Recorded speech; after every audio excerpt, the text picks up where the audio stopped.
Hello, I'm joined by our second Labour leadership hopeful, Emily Thornberry. Welcome. Hello. To the pre-interview where basically I'm going to talk to you whilst George, who is a caricature artist, will be drawing a caricature of you. Makes me very nervous. Don't get nervous.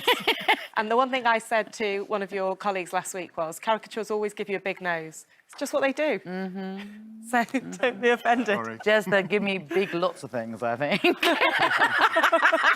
Right, so are you ready? I'm going to ask you a few questions and then at the end we will reveal. All right, so what 3 words would you use to describe yourself?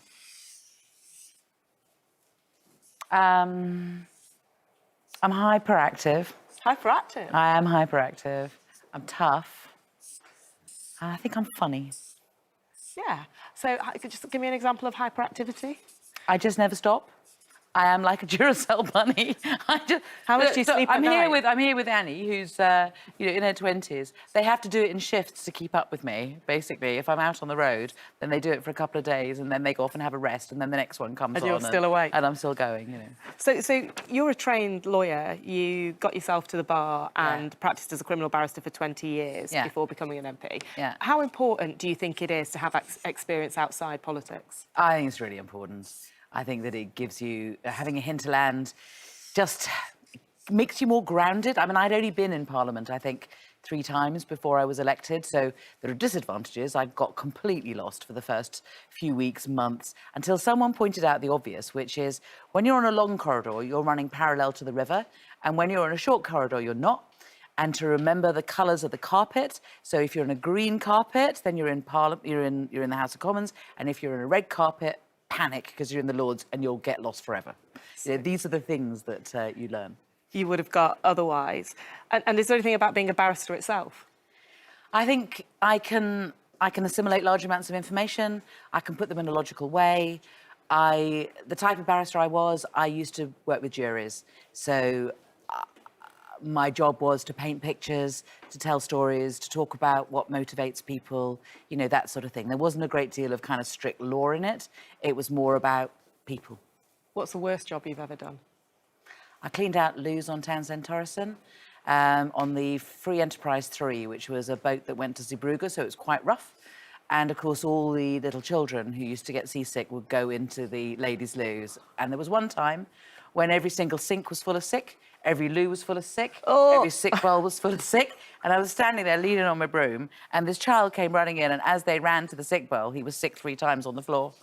And I just thought, I know I'm well paid. It's not like being in Stranger's Bar on a Saturday night. I am the life and soul of after a party. I can clear up anything. and I think I heard once that you sold ice creams in theatres. I sold ice creams on Evita. So I can sing Evita from beginning to end. I know it really well. Can you? Yeah. And didn't you train properly to be a singer? Do you still sing now? No. I was in a church choir. So Mrs. Savage taught me to breathe and to project without my ever knowing that I had been taught to do so. So when people say, how do you manage to fill a hall without a microphone? I don't know. I can just do it. Listen, you might think this is unfair, but some critics have called you a champagne socialist. But you've described a pretty tough childhood. Do you think that label is unfair? I think that I'm successful, and I don't make any apologies for that.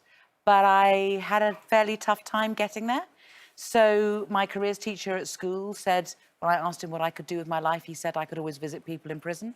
And in a way I did, but not really in the way that he expected me to. I became a lawyer and I represented people in prison. There was very low expectations of me. I failed my 11 plus. I came from a council estate.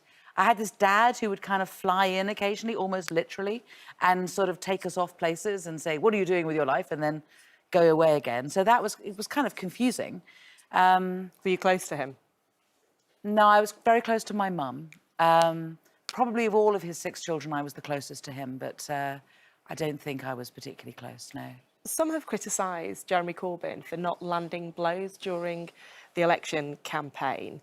And he, when we've asked him about this, has often said he doesn't want to kind of be personal or attack people.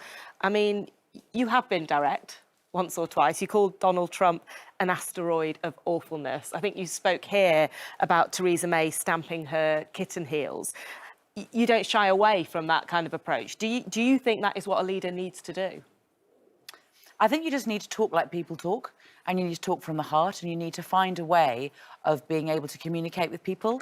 And whilst, you know, politics is not, you know, I'm a celebrity, get me out of here. It is about the policies. I think that you still need to not shy away from when people are letting down the country, saying that they're letting down the country and why they're letting down the country.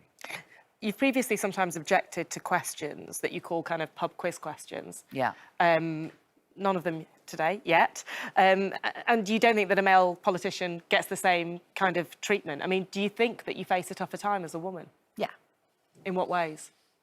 I think you have to kind of, with a man, they kind of go, oh, yeah, right, he's a politician. And with a woman, you somehow or other have to prove it first, you know, so... So there's like an extra hurdle. Yeah, there's an extra hurdle, you know, so there's an extra hurdle in terms of, oh, yes, well, he's a leader, she has to prove it. You know, so, yeah, I mean, and you have to be perfect, and nobody is. So if I promise you I'm going to ask questions like these to Keir Starmer, can I ask you a couple? No. They're not the sort you're talking about. I want to know who would play you in a movie of your life.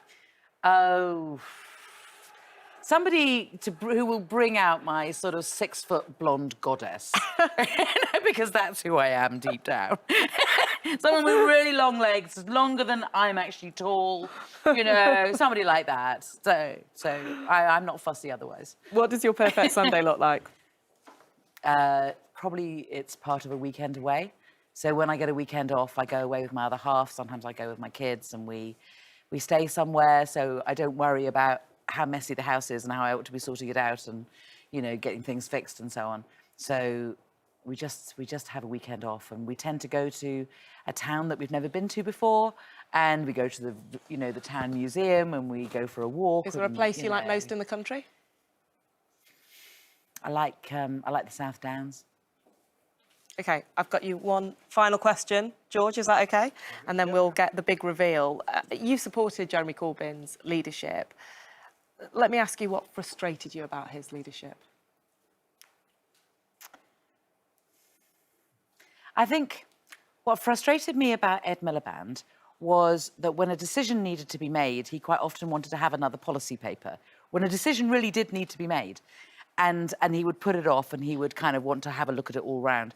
And I think Jeremy, when a decision needed to be made, would quite often want to be consensual and want to bring people along with him. And again, the decision needed to be made, and that was quite frustrating. And I understand where he was coming from, and that's absolutely his personality, as it was with Ed Miliband. But there are times when you just have to make a decision and get on with it. Very good. Are you ready, George? I think ready we're for about this? there, yes. Okay. Here we go. Ready for the reveal, just drawing you a quick chocolate flake, all right. Quick chocolate flake. Here we go. There you go. Ta-da! Very good. Oh, that's nice. Is that... Oh, that's Donald Trump as an asteroid. Donald Trump as You've an got a Trump asteroid. asteroid over Could here. you explain it, George? You've got your ice cream selling over here. Oh, I almost forgot. Quickly, there is... That's you singing the word serviette, in your choir garb, and that's you being hyperactive while cleaning the toilets. Is that sick? That's whatever you want to make it. That's great. Well done, George. Okay. Do you like it? Very good. Very good. Thank you. Thank you both very much. All right. Bye.